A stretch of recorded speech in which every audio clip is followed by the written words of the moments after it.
Perkembangbiakan tumbuhan adalah proses tumbuhan berkembang biak dengan dua cara, yaitu secara generatif dan secara vegetatif.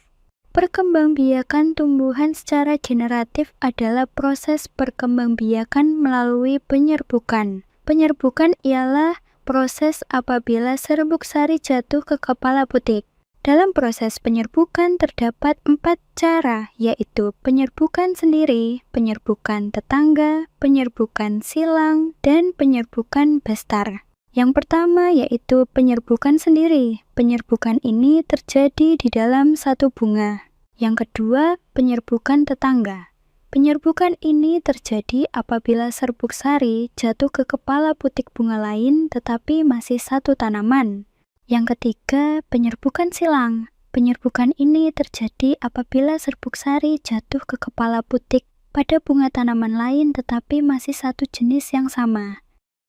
Yang keempat dan yang terakhir yaitu adalah penyerbukan bastar. Penyerbukan ini terjadi apabila serbuk sari jatuh ke kepala putik bunga tanaman lain yang berbeda jenis. Perkembangbiakan vegetatif.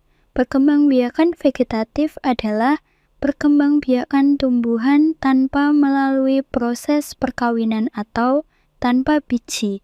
Tumbuhan baru dihasilkan dari bagian tubuh tumbuhan induk, seperti akar, batang, atau daun. Perkembangbiakan vegetatif terdapat dua cara, yaitu secara alami dan secara buatan.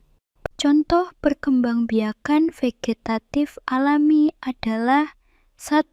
Tunas. Tunas adalah tumbuhan baru yang tumbuh dari batang tumbuhan induk. Tunas ini memiliki akar, batang, dan daun sendiri. Contoh, pisang, bambu, dan tebu. 2. Umbi batang.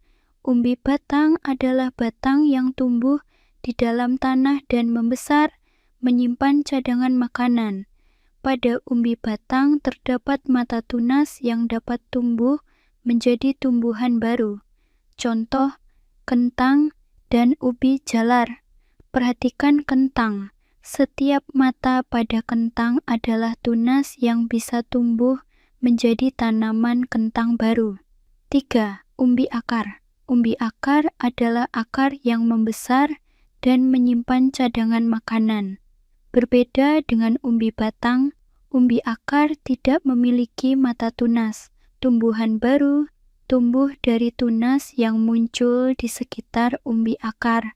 Contoh, singkong dan wortel. 4. Rimpang, rizoma. Rimpang adalah batang yang tumbuh menjalar di dalam tanah.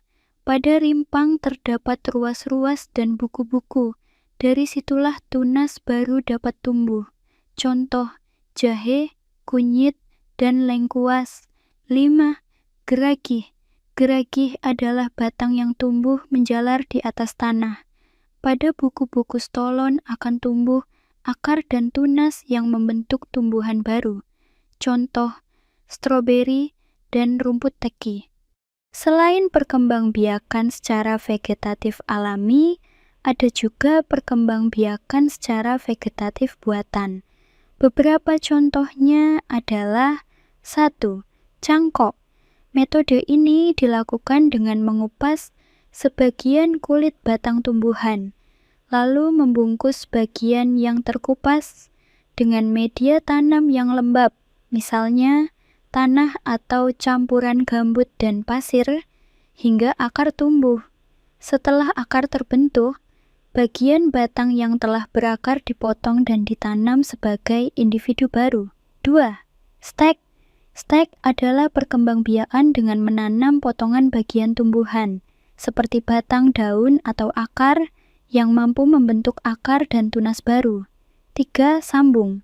Cara ini menggabungkan batang bawah dengan batang atas dari dua tumbuhan yang berbeda. Kedua bagian disambungkan dan diikat rapat agar menyatu. 4. Merunduk. Metode ini melibatkan membengkokkan cabang tumbuhan hingga menyentuh tanah, lalu menimbun sebagian cabang tersebut dengan tanah. Bagian cabang yang tertimbun tanah akan membentuk akar. Setelah akar terbentuk, Cabang tersebut dipotong dari induknya dan ditanam sebagai individu baru. 5. Okulasi. Okulasi mirip dengan sambung, tetapi menggunakan mata tunas tanaman yang ditempelkan ke batang tanaman lain. Mata tunas ini kemudian akan tumbuh menjadi tunas baru dan membentuk tumbuhan baru.